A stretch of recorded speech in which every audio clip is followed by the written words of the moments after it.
Setiap hari kita bertemu dengan orang-orang yang baik maupun orang-orang yang jahat di sekitar kita. Kita akan berinteraksi dengan mereka yang kita sukai maupun yang menjengkelkan kita.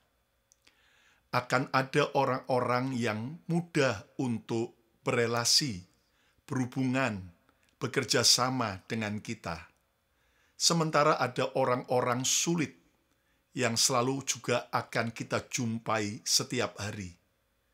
Tentunya tidak mudah berurusan dengan orang-orang yang menjengkelkan, orang-orang yang sulit.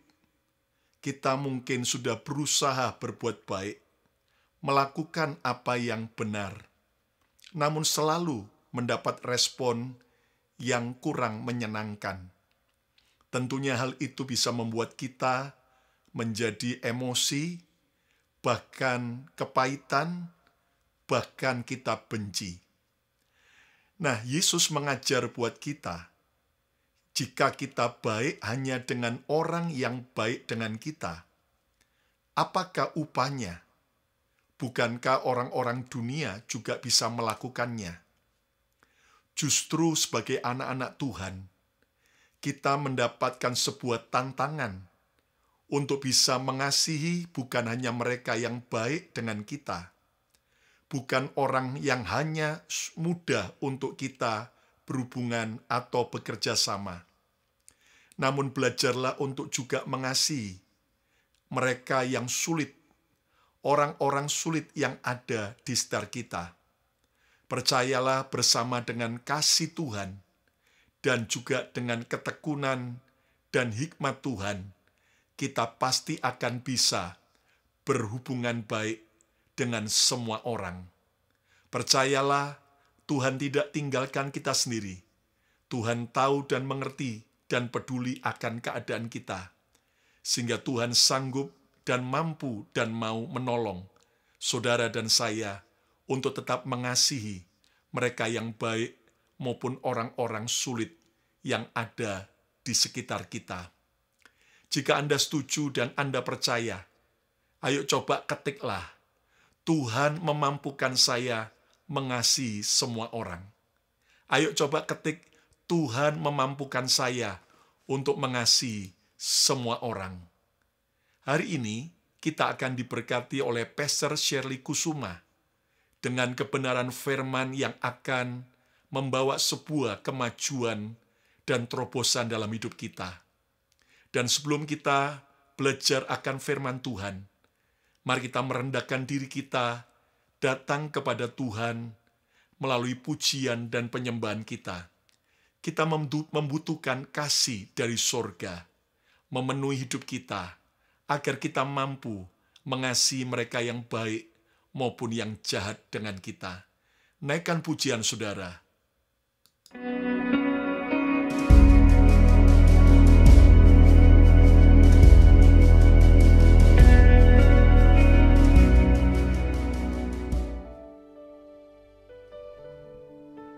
Shalom sahabat Mesbah Mujizat, Tuhan Yesus kita Allah penuh dengan kasih.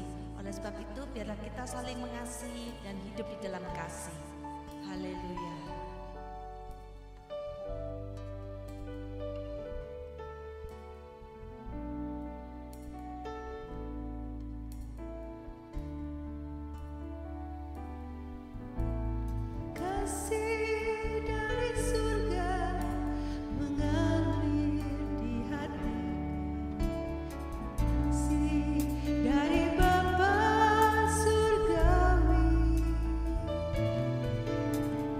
Kasih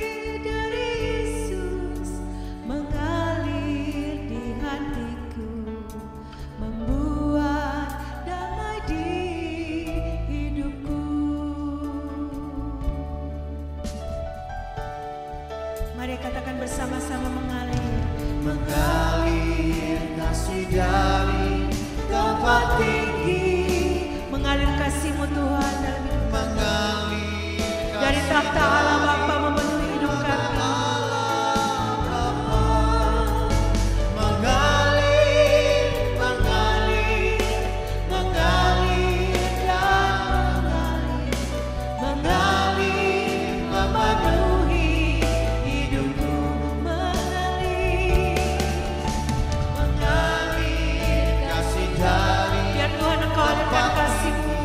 Memenuhi hidup kami Tuhan.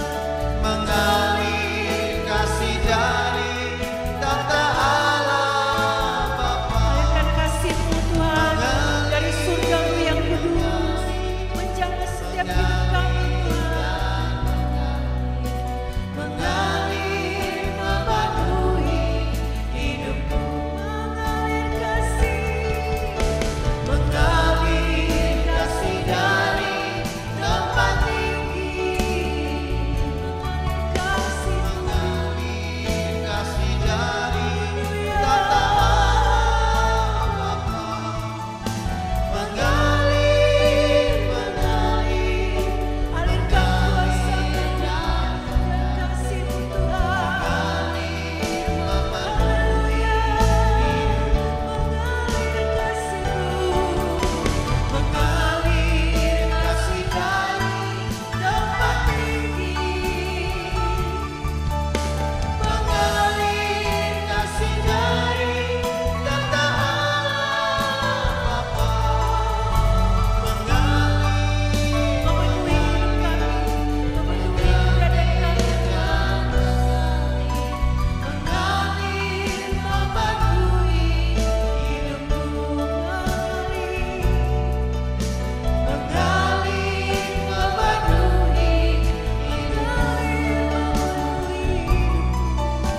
mengalir memenuhi hidupku. Curahkan kasih-Mu Tuhan, memenuhi hidup kami, memenuhi hati kami.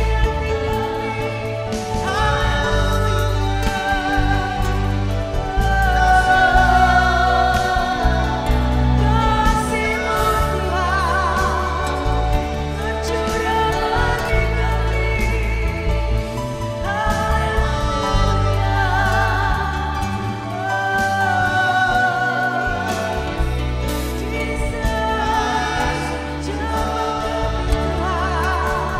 Penuhi hati kami dengan kasih-Mu Tuhan.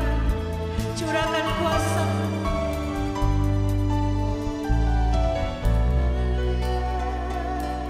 Demikianlah firman Tuhan. Karena itu aku berkata kepadamu, janganlah khawatir akan hidupmu, akan apa yang hendak kamu makan atau minum. Dan janganlah khawatir pula akan tubuhmu, akan apa yang hendak kamu pakai. Bukankah hidup itu lebih penting daripada makanan, dan tubuh itu lebih penting daripada pakaian? Pandanglah burung-burung di langit, yang tidak menabur dan tidak menuai, dan tidak mengumpulkan bekal dalam lumbung, namun diberi makan oleh Bapamu yang ada di surga. Bukankah kamu jauh melebihi burung-burung itu? Siapakah di antara kamu yang karena kekhawatirannya dapat menambahkan sasta saja dalam hidupnya? Dan mengapa kamu khawatir akan pakaian? Perhatikanlah bunga bakung di ladang, yang tumbuh tanpa bekerja dan tanpa meminta. Namun aku berkata kepadamu, Salomo dalam segala kemegahannya pun tidak berpakaian seindah salah satu dari bunga itu. Jadi jika demikian Allah mendandani rumput di ladang, yang hari ini ada dan besok dibuang ke dalam api, tidakkah Ia akan terlebih lagi mendandani kamu, hai orang yang kurang percaya? Sebab itu janganlah kamu khawatir dan berkata, apakah yang akan kami makan? Apakah yang akan kami minum? Dan apakah yang akan kami pakai? Semua itu dicari bangsa-bangsa yang tidak mengenal Allah. Akan tetapi Bapamu yang di surga tahu bahwa kamu memerlukan semuanya itu. Tapi carilah dahulu kerajaan Allah dan kebenarannya, maka semuanya itu akan ditambahkan kepadamu. Sebab itu, janganlah kamu khawatir akan hari besok, karena hari besok mempunyai kesusahannya sendiri. Kesusahan sehari cukuplah untuk sehari. Haleluya. Amin. Kami bertemu muka dengan Engkau Tuhan. Kami mau tenggelam di dalam hadirat-Mu Tuhan.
Kami mau terus tinggal di dalam bait. Kami mau terus diam di dalam hadirat-Mu Tuhan. Terima kasih Tuhan, terima kasih. Kami mau terus ada di dalam hadirat-Mu Tuhan. Karena hadirat-Mu yang menguatkan setiap kami Tuhan, yang memampukan setiap kami Tuhan. Banyak keajaiban-keajaiban, banyak mujizat dalam hidup setiap kami saat kami diam di hadirat-Mu. Terima kasih Bapa, terima kasih. Kami mau mendengarkan firman-Mu yang siap sama-sama katakan amin. Shalom, selamat berjumpa kembali para sahabat Mesbah Mujizat dengan saya Pastor Shirley Aida Kusuma. Bagaimana kabar Anda semua? Pasti luar biasa dan dahsyat, bukan? Dan kita sudah diberkati dengan satu lagu pujian penyembahan yang dinaikkan oleh tim worship dari Gereja Betani di kota Philadelphia. Dan lagu yang terakhir sangat menyentuh hati saya. Mari yang sepakat ketikan bersama-sama, perjumpaan dengan Tuhan mengubah hidup saya. Ketikan bersama-sama, perjumpaan dengan Tuhan mengubah hidup saya. Saya mau menyapa setiap para sahabat Mesbah Mujizat yang sudah dengan setia menyaksikan program acara Mesbah Mujizat baik secara online langsung maupun secara siaran ulangan. Saya hari ini akan membahas satu renungan yang saya beri judul, Bolehkah Kita Benci? Bolehkah kita benci?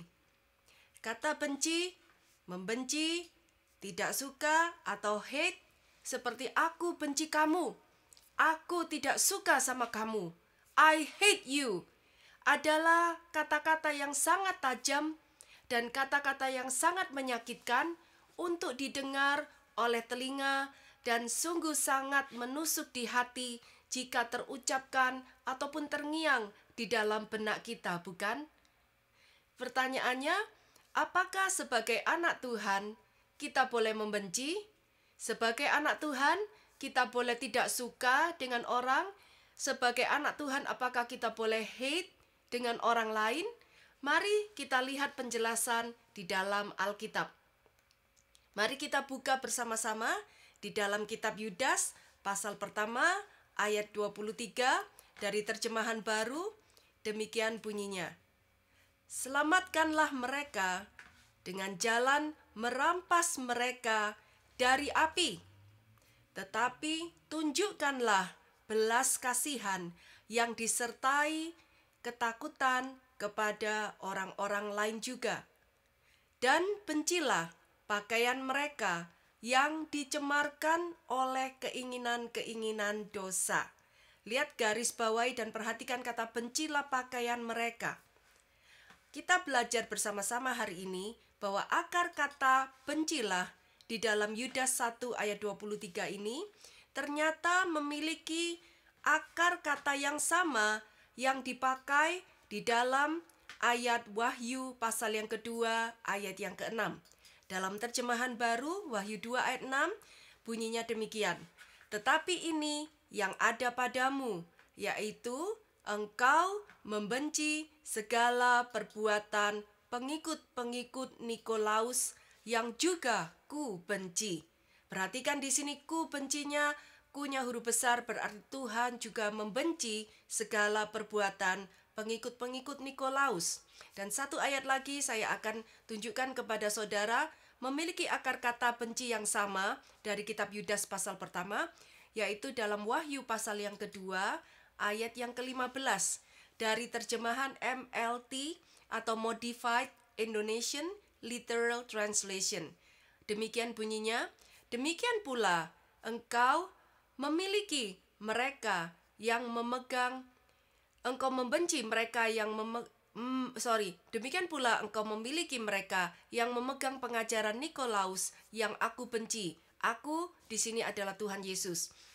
Jadi saudara belajar bahwa 3 ayat di atas ternyata memiliki akar kata yang sama untuk kata benci, bencilah, aku benci atau Tuhan benci, yaitu berasal dari kata miseo dalam bahasa Yunani yang memiliki arti sesuatu yang sangat-sangat kotor, sesuatu yang sangat menjijikkan, sesuatu yang membuat kita mau sampai muntah rasanya. Jadi jelas bahwa di dalam Alkitab diterangkan bahwa sebagai anak Tuhan kita tidak boleh membenci sesama manusia. Perhatikan sekali lagi bahwa sebagai anak Tuhan kita tidak boleh membenci sesama manusia. Tetapi bahkan Tuhan Yesus sendiri dikatakan bahwa ia benci kepada perbuatan pengajaran Nikolaus, yaitu perbuatan yang sudah dicemari oleh keinginan dosa, pengajaran sesat yang tidak lagi berdiri atas kebenaran firman Tuhan.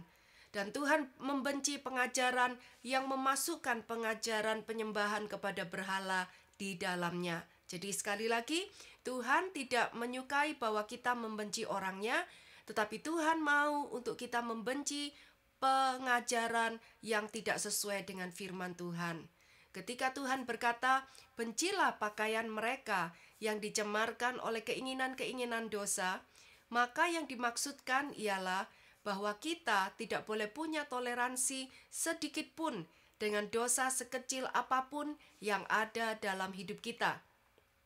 Nah, saudara-saudara, pada zaman dulu, bagi orang Israel yang hidup di padang gurun gersang dan yang tandus tanahnya, dan tentu saja mereka memiliki jumlah air yang sangat minim sekali dan sangat terbatas untuk dipakai sehari-hari.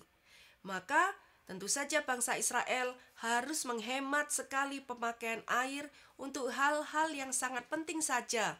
Sehingga otomatis yang namanya mandi, namanya mau keramas, namanya mau cuci baju, tidak bisa dilakukan 3 kali sehari seperti kita orang-orang yang tinggal di kota besar dan di zaman modern seperti ini. Jika badan dan rambut sudah sangat dekil sekali, baru mereka mandi, atau jika mau menghadiri upacara yang sangat penting di dalam bait suci, baru mereka membersihkan diri. Demikian pula dengan mencuci baju mereka, karena toko baju dan mall pada waktu itu belum ada, saudara-saudara. Maka mayoritas bangsa Israel harus menenun dan membuat baju sendiri yang hanya selembar saja cukup untuk menutupi badan mereka dari cuaca panas dan cuaca dingin di padang gurun. Bahkan banyak dari bangsa Israel pada zaman dulu, mungkin mereka hanya cuma punya 1 pakaian selembar saja yang menempel di tubuh mereka. Karena itu jika mereka harus mencuci pakaian satu-satunya yang jika sudah sangat dekil dan kotor sekali, maka mereka harus langsung menjemur pakaian satu-satunya itu sampai kering, langsung dipakai kembali ke badan mereka. Bisa Anda bayangkan, jika karena mau cepat-cepat dan hemat, maka jika ada orang pada zaman dahulu yang hanya mau mencuci baju luarnya saja atau jubahnya, jubah luar, namun pakaian dalam, undergarment mereka tidak pernah dicuci sama sekali karena mau hemat air dan hemat waktu, kita bisa pingsan jika lewat dan mencium bau badan mereka. Seperti itulah jika kita tidak pernah mau memberesi pakaian-pakaian yang sudah dicemarkan oleh keinginan-keinginan dosa. Seperti juga yang Yesus umpamakan dalam Alkitab di dalam Matius pasal 23 ayat 27, Tuhan berkata, "Celakalah kamu, hai ahli-ahli Taurat dan orang-orang Farisi, hai kamu orang-orang munafik, sebab kamu sama seperti kuburan yang dilabur putih, yang sebelah luarnya memang bersih tampaknya, tetapi yang sebelah dalamnya penuh dengan tulang belulang dan pelbagai jenis kotoran. Demikian jugalah kamu, di sebelah luar kamu tampaknya benar di mata orang, tetapi di sebelah dalam kamu penuh kemunafikan dan kedurjanaan." Saya berharap bahwa tidak ada dari antara kita yang hidup seperti orang yang munafik.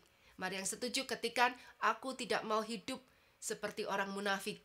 Ketikan sekali lagi, "Aku tidak mau hidup seperti orang munafik." Amin. Ini adalah gambaran jika kita tidak mau serius untuk membenci semua akar perbuatan dosa yang sanggup untuk merusak manusia roh kita. Jangan pernah saudara menganggap bahwa dosa itu hanya perkara yang sepele saja, tetapi mesti kita sadari semua bahwa setiap perbuatan dosa bisa memiliki resiko kita kehilangan keselamatan di dalam Yesus, serta kita bisa kehilangan kesempatan untuk masuk di dalam sorga yang mulia. Saya mengenal seorang bapak yang sangat takut sekali untuk pergi ke dokter dan sangat takut sekali untuk disuntik dengan jarum suntik dokter. Maka apa yang terjadi? Ketika bapak ini sakit gigi, ia tidak mau diajak keluarganya untuk berobat ke dokter gigi. Dia hanya minum obat penghilang rasa sakit gigi dan tidak pernah mau membereskan lubang di dalam giginya untuk dibersihkan, diberikan obat untuk anti infeksi dan ditambal oleh dokter gigi. Maka lama-kelamaan apa yang terjadi? Lubang di dalam giginya menjadi semakin membesar dan sampai lubang itu mengena kepada syaraf-syarafnya dan bakteri infeksi gigi sudah menjalar ke dalam darah dan mengalir ke semua organ tubuh dan menyebabkan tumbuh tumor di daerah sekitar wajah. Namun bapak ini tetap bersikeras tidak mau ke dokter gigi karena ia takut.